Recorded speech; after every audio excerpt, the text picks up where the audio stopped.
I am Christine Anderson, 35.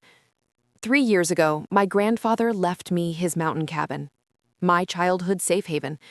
I invested my heart, savings, and weekends into restoring it, creating my perfect retreat. Then came that notification, a message in our family group chat from my cousin. Perfect. Your mountain cabin is just sitting there. We are making it our summer home. Everyone loved the idea. Everyone except me. Before I continue my story, let me know where you're watching from and hit that like and subscribe button to support my channel. Life has a funny way of giving you exactly what you need when you least expect it. When my grandfather passed away 3 years ago, I was devastated. Harold Anderson had been more than just my grandfather. He was my mentor, my confidant, and the one person in my family who truly understood me. While my parents were always busy with their careers and social obligations, Grandpa Harold taught me about self-reliance, creative problem-solving, and finding joy in solitude. I still remember the day the lawyer called me into his office.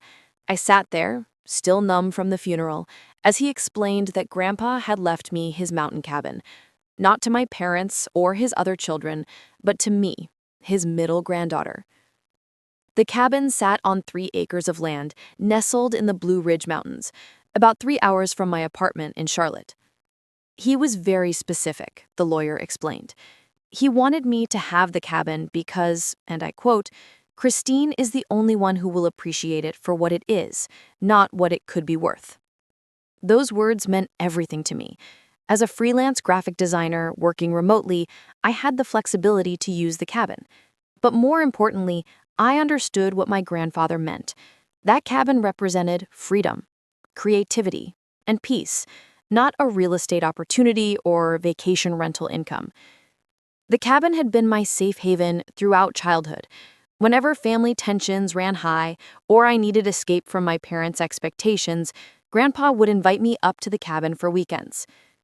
We would hike, fish in the nearby lake, and sit on the porch watching fireflies as he told stories of his youth. Inside those pine walls, I felt accepted for who I was. When I first visited the cabin after inheriting it, reality hit hard. The place needed significant work. The roof leaked in 3 places, the plumbing was temperamental at best, and decades of mountain winters had taken their toll on the exterior. My grandfather had maintained it well into his 70s, but as his health declined in his final years, so did the cabin's condition. Most of my family thought I should sell it. "It's a money pit," my mother warned. "You don't have the skills or resources to fix something like that," my father added. My cousin Allison suggested I sell it to her husband's real estate development company, for a family discount, of course. But I couldn't sell it. This wasn't just property. This was my grandfather's legacy to me. So I began the long process of restoration. I used nearly all my savings for the major repairs, hiring professionals for the electrical work and structural issues. For everything else, I taught myself. I watched countless tutorial videos, consulted hardware store employees, and made friends with local contractors who offered advice. Every weekend for the first year, I drove those 3 hours to work on some aspect of the cabin. The transformation wasn't just about fixing what was broken. I was making the cabin mine while honoring my grandfather's memory. I kept his hand-carved bookshelf but refreshed the finish. I preserved the Riverstone fireplace but added efficient inserts. I updated the kitchen with modern appliances while maintaining the rustic charm of the wooden countertops he had installed decades ago. My family's interest in the cabin waxed and waned during this process. Initially, there were comments about how I was wasting my time and money. Then, as photos of my progress appeared on social media, there were suddenly offers to help that somehow always involved them using the cabin. I politely declined. This was my project, my sanctuary. Over time, I created distance while maintaining minimal contact. Holiday gatherings, the occasional birthday celebration, and the family group chat were my concessions to keeping the peace. I had learned that giving my family too much information about my life inevitably led to unwanted opinions and interference. Last month, after hearing about some minor vandalism at nearby properties, I decided to invest in a comprehensive security system for the cabin. The company installed motion-activated cameras, a smart lock system, floodlights, and even a two-way communication system that allowed me to speak through exterior speakers. From my phone, I could monitor and control everything. The peace of mind was worth every penny. With the cabin finally restored and secured, I felt a sense of accomplishment unlike anything else in my life. My freelance business was successful, but there was something special about creating this space with my own hands. The cabin represented the first place that truly felt like mine, a physical manifestation of my independence and growth. Little did I know that my family had other plans for my mountain sanctuary. It was a Tuesday afternoon when everything changed. I was deep into designing a branding package for a new client, headphones on, completely in the creative zone. My phone kept lighting up with notifications, but I ignored them, determined to finish the concept boards before taking a break. When I finally reached a stopping point 2 hours later, I picked up my phone to find 63 new messages in the family group chat. That alone was unusual. Typically, the chat saw sporadic activity about birthdays, holiday planning, or sharing photos of my nieces and nephews. This volume of messages indicated something significant. I scrolled to the beginning of the conversation and felt my stomach drop. "Perfect, your mountain cabin is just sitting there. We're making it our summer home." The message from my cousin Allison was followed by a string of excited responses. "Oh, my Aunt Diana, that's a wonderful idea. The kids would love it." My Uncle Robert, "Count us in for the 4th of July week." My other cousin Thomas, "Can we bring the boat? Is there boat access to the lake?" My mother, Christine, hardly uses it anyway. "It will be good to see the place full of family again." The messages continued, detailing plans for different families, taking different weeks, discussing meal planning, activities, and who would bring what supplies. There were photos of my cousin's kids with packed suitcases, excited faces pressed together for selfies, captioned, "Mountain, here we come." Several messages included phrases like, "I can't believe we didn't think of this sooner," and "We should make this an annual tradition," and even, "Mom still has the old key from when Grandpa was alive, right?" My heart began racing. My hands trembled slightly as I scrolled through more messages, searching for any indication that someone had actually thought to ask me about these plans. There was nothing, just my family planning to occupy my private property as if it were a communal timeshare. I flashed back to childhood memories, my diary read by my sister, my art supplies borrowed and returned broken, my college acceptance letter opened before I got home from school. The feeling was familiar, a violation disguised as family closeness. Taking a deep breath, I typed out a response, trying to be reasonable. "Hi everyone, I noticed there are a lot of plans being made for my cabin. I actually have work scheduled there throughout the summer, as it's my primary workspace when I'm not in Charlotte. Also, I'd appreciate some advance notice for visits. This is all a bit confusing since no one asked me about availability." The responses came quickly. Allison, "Oh, come on, Chris. You can work anywhere with your laptop. The kids are so excited already." My mother, "Honey, don't be difficult. Families should be welcome anytime." My Aunt Patricia, "We won't disturb your things, promise. We just want to enjoy the mountain air." My Uncle James, "It's not like you're there all the time anyway. We saw your Instagram. You were in Charlotte all last week." Each message felt like another boundary being trampled. I tried again. "I understand everyone is excited, but this is my home. I've put thousands of dollars and countless hours into renovating it. I have clients expecting work deadlines. I need to know when people are planning to be there. And honestly, I'd prefer to be present when others are using the cabin." The responses turned more dismissive. My father, "Christine, you're overreacting. It's just family wanting to enjoy the place." Allison, "Don't be so selfish. Think of the kids who've been cooped up in the city. They deserve some nature time." My Aunt Diana, "Harold would want the whole family to enjoy the cabin, not just one person." The mention of my grandfather's name like that made my chest tighten. They were weaponizing his memory against me, twisting his intentions to serve their convenience. As I was formulating a response that wouldn't involve telling my entire family exactly what I thought of their presumption, a final message from Allison appeared. "We're leaving first thing tomorrow morning. 8-hour drive. So excited. Kids are already packed. Thomas and Melanie are meeting us there with their crew. Should be 6 adults and 7 kids total for the first week. Mom and Dad might drive up this weekend." 8-hour drive. That didn't make sense. The cabin was only 3 hours from Charlotte, where most of my family lived. Then it clicked. Allison had moved to Atlanta last year. She was planning to drive 8 hours with her family tomorrow to my cabin, without my permission. I stared at my phone in disbelief. This wasn't just poor boundaries. This was a planned invasion. My hands shaking, I called my mother. If anyone could talk sense into Allison, it would be her sister, my Aunt Diana. But I needed my mother's support first.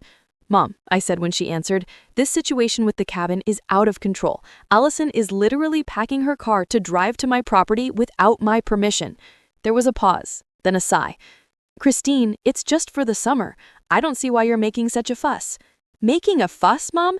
It's my property. Grandpa left it to me, not the whole family." "Well, that was his choice, but family shares, Christine. You've always been so territorial about your things." My heart sank as I realized my mother wasn't going to support me. She continued, "Besides, it's not like you live there full time. It's a vacation home, and family should be welcome at family vacation homes." "It's not a vacation home," I insisted. "It's my second residence and my workplace. I've invested everything in renovating it. And it looks lovely from the photos. Everyone is excited to see what you've done with the place." The conversation went nowhere. After 10 minutes of circular arguments, I ended the call and immediately dialed Allison's number. My cousin answered on the second ring, her voice falsely bright. "Christine, I was just about to text you our arrival time tomorrow. We should get there around 4 p.m. if traffic cooperates." "Allison," I said, trying to keep my voice steady, "you cannot stay at my cabin tomorrow or any day without my explicit permission. I have not given that permission. In fact, I'm telling you directly that the cabin is not available." "Oh, come on," she laughed as if I were joking. "It's family, we're not strangers breaking in." "That's exactly what you'll be doing," I insisted. "I have not given you permission to enter my property." Her tone changed. The false brightness was replaced by something harder. "Look, everyone's already taken time off work. The kids are packed. We've been planning this for weeks. Weeks. And in all those weeks, it never occurred to you to ask me first?" "I mentioned it to your mom," she said dismissively. "She thought it was a great idea." "My mother doesn't speak for me, and she doesn't own my cabin." "God, you're being so dramatic. My kids are 8, 10, and 12. They've been talking about nothing else for days. Are you really going to disappoint children?" The manipulation was so transparent, it was almost laughable, except there was nothing funny about the situation. "I'm not disappointing anyone. You set your children up for disappointment by promising them something that wasn't yours to give." "We're coming, Christine," she said, her voice now cold. "You can either be reasonable about this or not, but we're coming. The whole family agrees this is a perfect solution for summer plans." Before I could respond, she hung up. Within minutes, my phone began buzzing with text messages from various family members. The coordinated pressure campaign had begun. From my Aunt Patricia. "Your cousin tells me you're being difficult about the cabin. Remember how generous Harold always was with family? He would be so disappointed." From my Uncle Robert. "Don't understand the problem. We just want to enjoy the mountains like we did when your grandfather was alive. Don't make this weird." From my cousin Thomas. "My kids have been talking about fishing all week. Don't be the bad guy here." From my Uncle James. "If it's about money, we can chip in for utilities, but family property should be for family." The messages kept coming, each one twisting the knife deeper. The recurring themes were clear. I was selfish, unreasonable, and betraying my grandfather's memory by not allowing my family free access to my property. Around 8 p.m., my Aunt Margaret called. As the oldest sibling in my mother's generation, she often positioned herself as the family mediator. "Christine, dear," she began in her soothing voice, "I think there's been a misunderstanding about the cabin." "There's no misunderstanding, Aunt Margaret. My family is attempting to use my private property without permission. That's trespassing." She laughed softly. "Goodness, such harsh language for family. No one is trespassing. We're just looking to spend some quality time in the mountains." "At my home, without my invitation or consent," I added. "Well, perhaps there should have been more communication," she conceded slightly. "But plans are already in motion. Allison's family is driving up tomorrow. Surely you can be flexible just for this summer.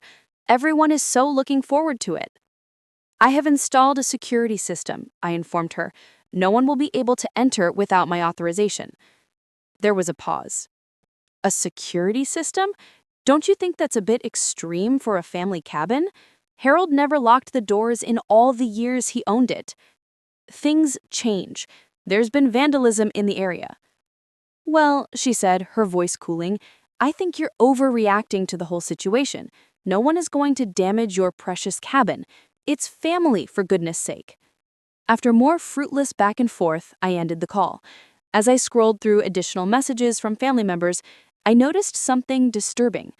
Several people had referenced specific features of the cabin they were looking forward to, features they couldn't have known about unless someone had shared details. With growing horror, I realized they had been passing around the address and information about my private residence.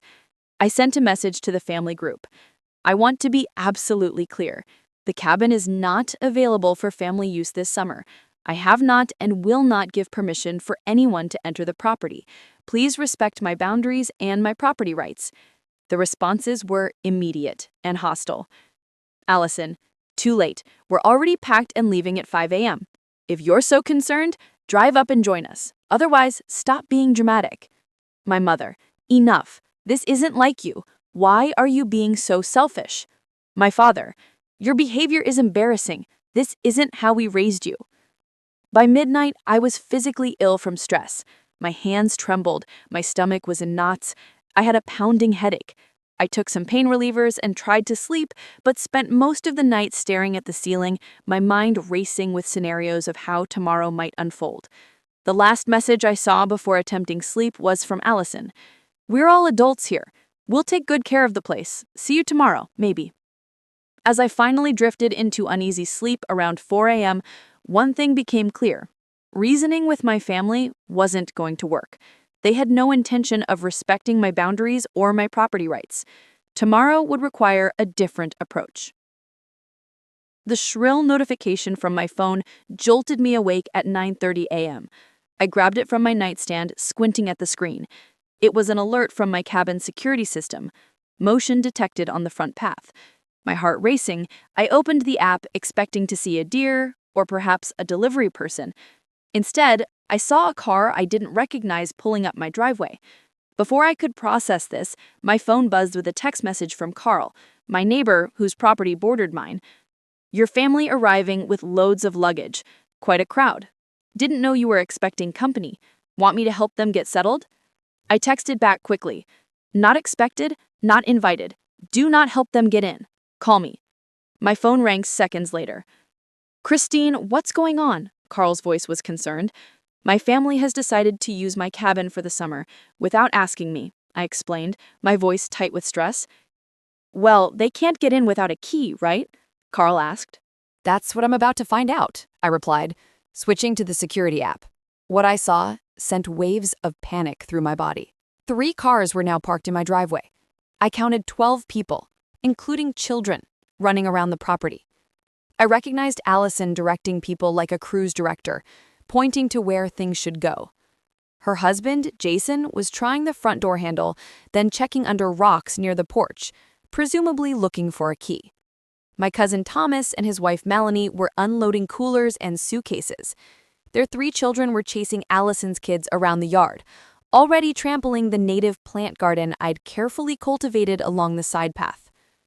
Oh my God, I whispered, watching this invasion of my private sanctuary in real time. Christine, you still there? Carl's voice seemed distant as I focused on the security footage. They're trying to break in, I said, my voice hollow. They're looking for hidden keys and checking windows. Want me to call the sheriff? Carl offered. Not yet, I replied. Let me try something first. I watched in horrified fascination as Jason moved around the cabin, trying each window. Most were locked, but he seemed determined. The children had now moved to the back deck, their voices faintly audible through the security system's microphones as they peered through the glass doors into my living room. Allison was on her phone, gesturing animatedly. I wondered if she was calling me, but my phone wasn't ringing. Then it hit me. She was probably calling my mother or Aunt Margaret, trying to get information about how to access the cabin. The sense of violation was overwhelming. My private space, my sanctuary, the place I had poured my heart and savings into, was being treated like public property. My hands began to shake so badly, I had to put the phone down for a moment. A flood of memories rushed through my mind. The time Allison borrowed my new sweater in high school and returned it with a cigarette burn. The Christmas when Thomas used my laptop without permission and deleted my college application essay. The countless times my belongings were taken, borrowed, or used without my consent because family shares. My entire body felt like it was vibrating with rage and helplessness. Tears streamed down my face as I picked up the phone again to continue monitoring the situation. That's when I saw Jason examining one of the side windows more carefully. He seemed to be testing if it would open. Then he reached into his pocket and pulled out what looked like a small tool. "He's trying to force a window," I told Carl, who was still on the line. "That's breaking and entering," Carl said firmly. "I'm calling the sheriff." "Wait," I said, clarity suddenly cutting through my emotional turmoil. "I have another idea." In that moment, I remembered what my grandfather used to tell me when I would come to him upset about family members taking my things or invading my space. "Christine," he would say in his gentle but firm way, "you teach people how to treat you by what you allow. Don't get mad, get clear. Set your boundaries and hold them, even when it's difficult, especially when it's difficult." My grandfather wouldn't want his cabin used as a battleground, but he also wouldn't want me to let my boundaries be trampled. He left the cabin to me because he trusted my judgment. It was time to honor that trust. With newfound resolve, I wiped my tears and focused on the security system's control panel on my phone. The expensive system I'd installed last month was about to prove its worth in a way I never anticipated. With steady hands, I navigated to the system's master control panel on my app. The comprehensive system included motion-activated cameras, floodlights, a smart lock system for all entry points, and an alert system with outdoor speakers. It even featured a two-way communication function that would allow me to speak through those speakers from anywhere. I had never imagined I would be using these features against my own family, but their actions had forced my hand. I watched Jason still working at the window, the children running around the property, and Allison directing the whole operation like she owned the place. Taking a deep breath, I activated the system's emergency protocol. Immediately, powerful floodlights around the property blazed to life, despite the morning sunlight. An ear-piercing alarm began blaring from multiple speakers strategically placed around the exterior of the cabin. The security system's automated message began playing at high volume. "Attention, this is a security alert. Unauthorized presence detected on private property. Local security service has been notified. Please vacate the premises." Through the cameras, I watched the chaos unfold. The children froze. Then several began crying, covering their ears against the piercing alarm. The adults spun around looking for the source of the noise. Jason jumped back from the window he'd been attempting to force, nearly falling off the small garden wall he'd been standing on. Allison stood in the center of the driveway, her face contorting with anger as she scanned the property, presumably looking for cameras. "Christine, turn this off right now. You're scaring the children." I continued through the speaker system, my voice calm but firm. "A security service has been dispatched and will arrive shortly. I have video evidence of attempted forced entry, which is a criminal offense. Please return to your vehicles and leave the property immediately." Jason approached one of the cameras, his face inches from the lens. "This is ridiculous. We're family, not criminals. Turn this system off right now." "Please step away from the security equipment," I responded. "Tampering with security systems is also an offense." You have 5 minutes to vacate the property before the security service arrives. This wasn't entirely true, as I hadn't actually called the security service yet, but they were on retainer and when button press away. I wanted to give my family a chance to leave voluntarily before escalating further. The children were now all crying or looking scared. Some of the adults began moving toward the cars, clearly rethinking the situation.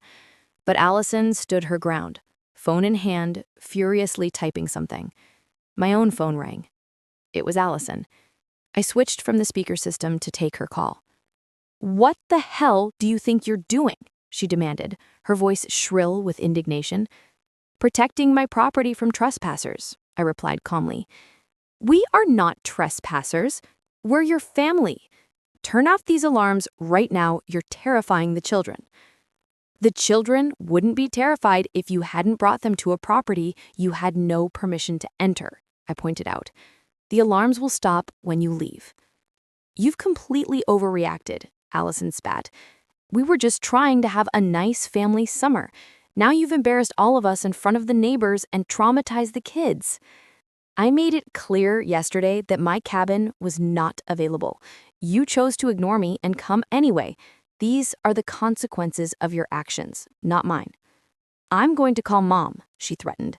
Everyone in the family is going to hear about this. Feel free to tell them how you attempted to occupy my home without permission and got caught, I replied. Now, please leave before I need to call local law enforcement in addition to the security service. Through the security cameras, I could see that most of the adults were now moving luggage back into the cars. The children were being loaded into the vehicles, some still crying. Only Allison and Jason remained defiant. This isn't over, Allison warned, before hanging up. True to my word, 2 minutes later, a car with the local security company's logo pulled up. The service had responded to the automated alert from my system. I quickly connected with them through the app to explain the situation. Miss Anderson, we received an alert about possible trespassers at your property, the security officer said after I identified myself. Yes, unfortunately, some people showed up uninvited and attempted to enter my cabin. I've asked them to leave, but they're being resistant. We'll handle it, the officer assured me. Would you like us to contact local law enforcement as well? Not at this time, I decided. Let's see if they'll leave peacefully first. I watched through the cameras as the security officer approached Allison and Jason, who immediately began talking over each other, gesturing wildly. The officer remained calm, checking identification and speaking into his radio. After a tense conversation, Allison and Jason finally moved toward their cars, faces flush with anger. Within 15 minutes of the alarm first sounding, all 3 cars were packed up. The security officer returned to his vehicle but remained parked at the edge of the property, ensuring everyone left. As the cars began to pull away, my phone exploded with calls and messages from family members. I ignored them all. The immediate crisis was being handled, but I knew this wasn't over. After a brief discussion with the security service, I decided to drive up to the cabin myself.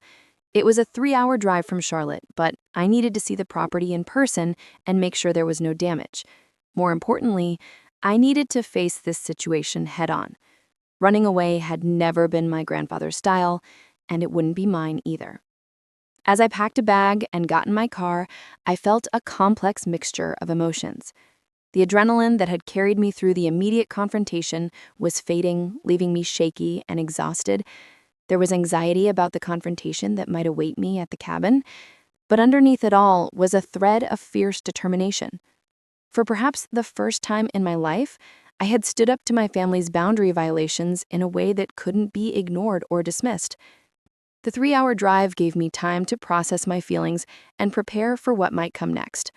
My phone continued to buzz with messages and calls, but I used my car's Do Not Disturb function to focus on driving safely. Whatever storm awaited me, I would face it on my terms, not while navigating mountain roads. I arrived at my cabin just after 1 o'clock in the afternoon. The security service officer was still there, having stayed to ensure the family didn't return. To my dismay, I saw that all 3 cars were still parked about 100 yards down the road, just off my property. They refused to leave the area, the officer explained. I've informed them they can't return to your property, but they're insisting on speaking with you when you arrive. I can call for police backup if you'd prefer. I took a deep breath. No, that's all right. I'll talk to them. Thank you for staying. As I pulled into my driveway, I saw movement from the parked cars. Doors opened and adults emerged.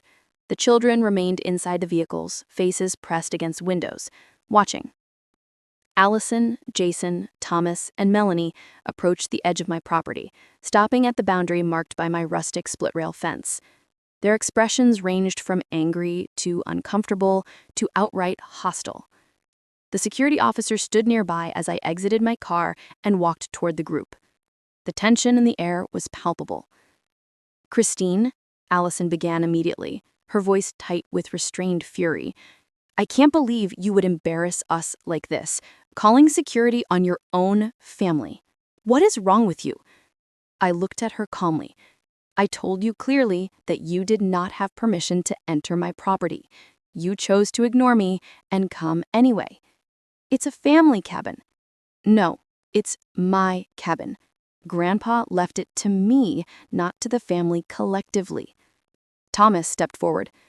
Come on, Christine. We just wanted to give the kids a nice summer experience. Is that really so terrible that you needed to traumatize them with alarms and security guards? I'm sorry the children were frightened, I said sincerely, but they wouldn't have been in that situation if you had respected my clear communication yesterday. You've always been selfish, Melanie said, speaking up for the first time. Even as a kid, you never wanted to share anything. This isn't about sharing. This is about basic respect for boundaries and property rights. You wouldn't walk into a stranger's house uninvited. The fact that we're related doesn't change the principle. Jason, who had been quietly seething, suddenly burst out. Do you have any idea how much time we took off work for this? How much planning went into this trip? The kids have been looking forward to this for weeks. Planning that happened entirely without consulting me, the owner of the property, I pointed out. That's the fundamental problem here. You made plans involving my home without my knowledge or consent. Harold would be ashamed, Allison said, her voice low and cutting. He always welcomed family at the cabin. Always. That comment stung, but I held my ground. Grandpa welcomed invited guests. He didn't appreciate boundary violations. And he left the cabin to me because he trusted my judgment. My neighbor Carl chose that moment to approach, carrying his morning coffee. Everything okay over here, Christine? Just a family disagreement, I explained. More than a disagreement, Carl said, turning to my relatives. I saw your husband trying to force that side window open, he said, nodding toward Jason. Where I come from, that's breaking and entering. Jason's face reddened. I was just checking if it was locked. We were locked out. You were never locked out, I corrected. You were never invited in. There's a difference. This is ridiculous, Allison fumed. We're going to speak to a lawyer about this. You can't just inherit family property and keep it all to yourself. Actually, she can, said the security officer, who had been quietly observing. The deed is in Miss Anderson's name alone. Legally, this is her private property, and you have no right to access it without her permission. We'll see about that, Jason muttered. I looked at my family members, really looked at them, and felt a strange sense of clarity.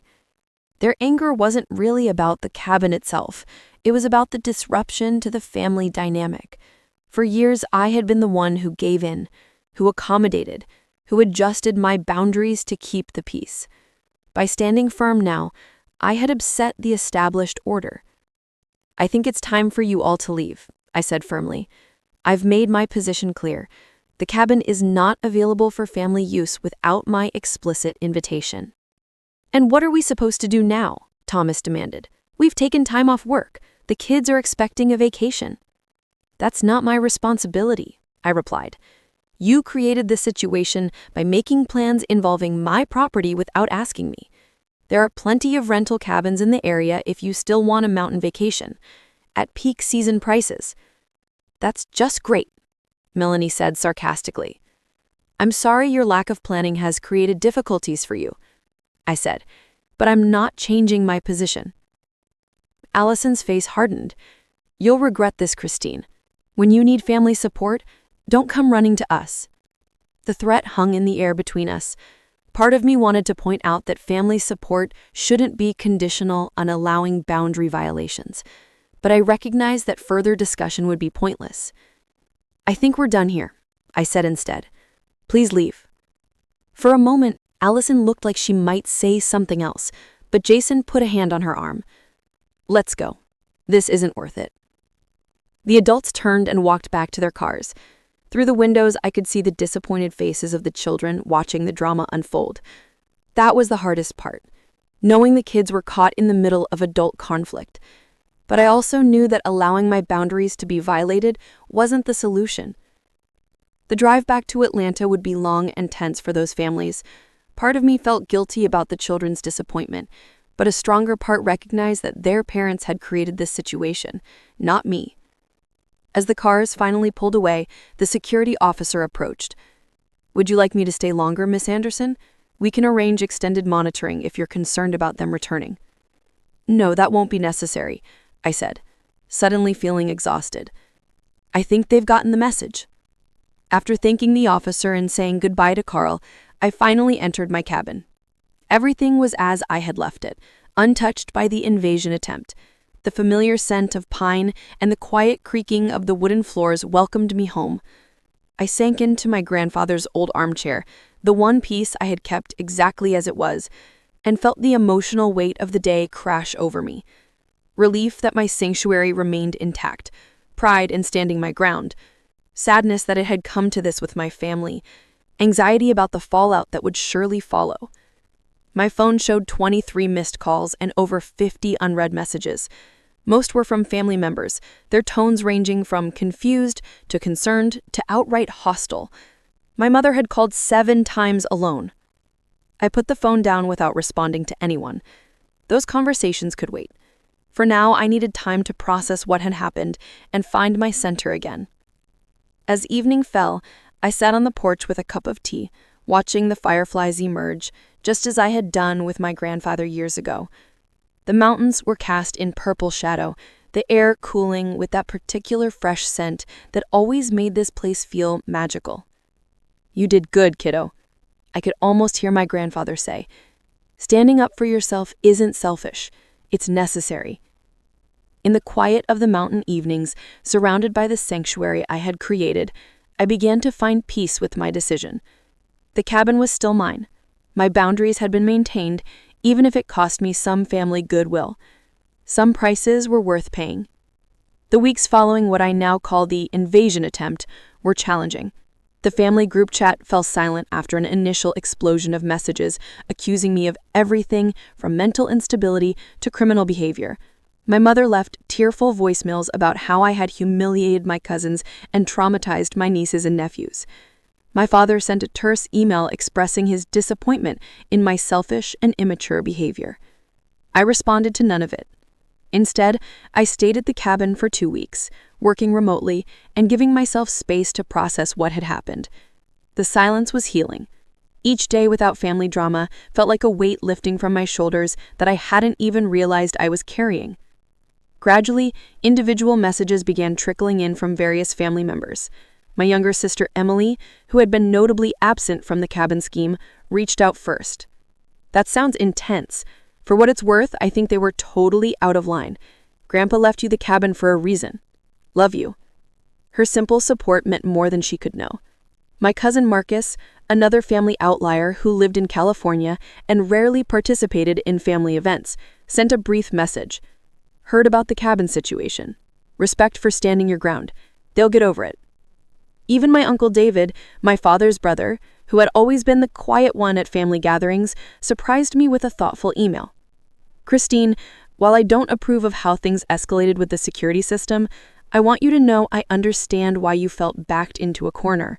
The cabin is legally yours, and the family should have respected that.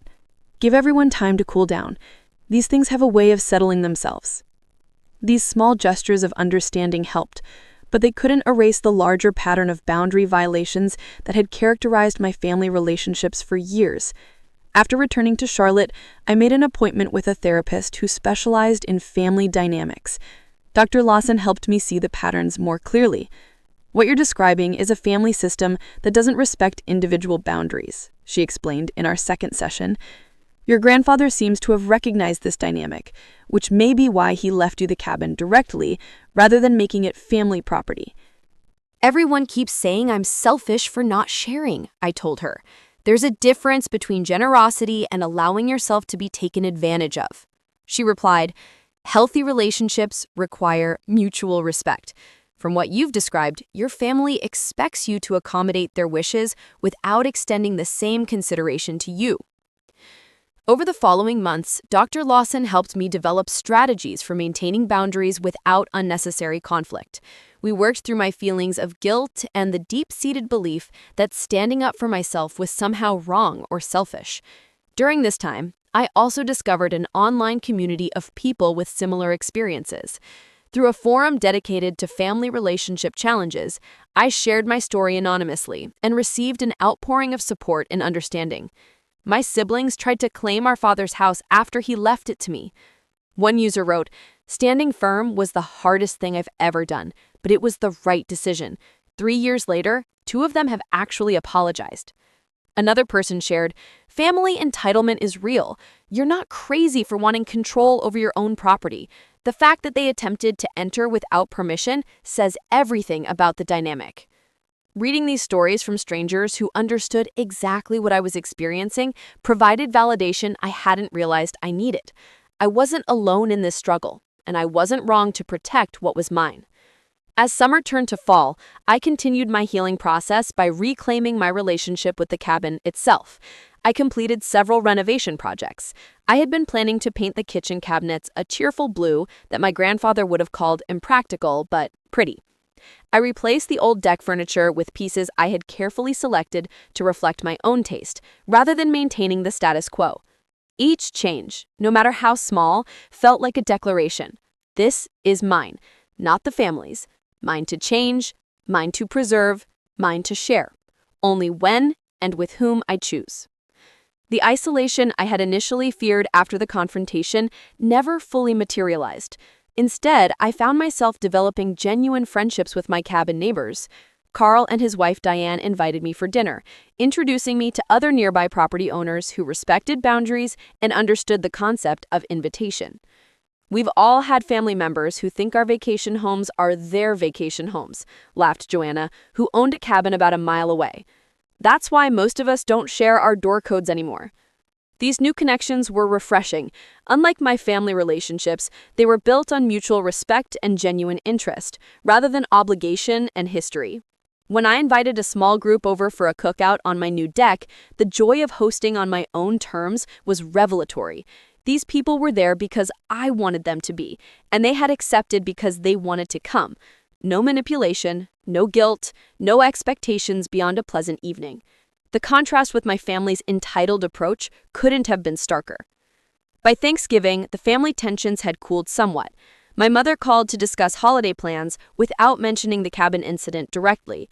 I kept the conversation pleasant but non-committal, applying the techniques Dr. Lawson and I had practiced. I agreed to attend the family dinner, but made it clear I would be staying at a hotel, not at my parents' house as usual. "That seems unnecessary," my mother commented. "We have plenty of room." "I prefer having my own space," I replied, simply offering no further explanation or apology. The slight pause before she accepted my decision felt like progress. The holiday itself was awkward, but manageable. Allison and her family had chosen to spend Thanksgiving with her husband's relatives, which simplified things considerably. There were a few pointed comments and significant looks exchanged, but no direct confrontation. I left early, returning to my hotel room with a sense of accomplishment, rather than the emotional exhaustion these gatherings usually produced. As winter settled over the mountains, I spent Christmas at the cabin, inviting only Emily and her boyfriend to join me. The quiet celebration, free from family drama and expectations, was the most peaceful holiday I could remember. We hiked in the snow, cooked elaborate meals together, and talked openly about family patterns without the pressure of the entire clan's presence. "You know," Emily said on our last evening as we sat by the fireplace, "you used to think you were overreacting about how the family treats you, but seeing how much happier you are now, standing up for yourself, I get it, and I'm kind of inspired by it." Her words meant everything to me. By spring, the cabin had fully become my sanctuary again. The security system remained in place, but it no longer represented fear or defensiveness. Instead, it symbolized my right to protect what was mine, to establish and maintain healthy boundaries. Some family relationships had changed, perhaps permanently. Allison still maintained a chilly distance. My parents had accepted my boundaries, but clearly didn't understand them. Others, like Emily and Uncle David, had grown closer through their support. I had learned that healthy boundaries sometimes meant losing relationships built on unhealthy dynamics. While that loss carried its own grief, it made room for connections based on mutual respect and genuine caring. On a warm evening in early May, almost a year after the confrontation, I sat on my grandfather's porch, sipping tea from one of his old mugs. The mountains were vibrant with spring growth, birds calling to each other in the twilight. I thought about how much had changed, not just in the cabin, but in me. My grandfather had given me more than property. He had given me the opportunity to learn my own worth, to stand firm in the face of pressure, and to create a life based on self-respect rather than accommodation. The cabin was the catalyst, but the real transformation had happened within me. "Thank you," I whispered to the evening air, certain that somehow, somewhere, he understood. The peace I felt in that moment was profound, yet quiet. I had protected what mattered to me, not just the physical space of the cabin, but my right to set boundaries and have them respected.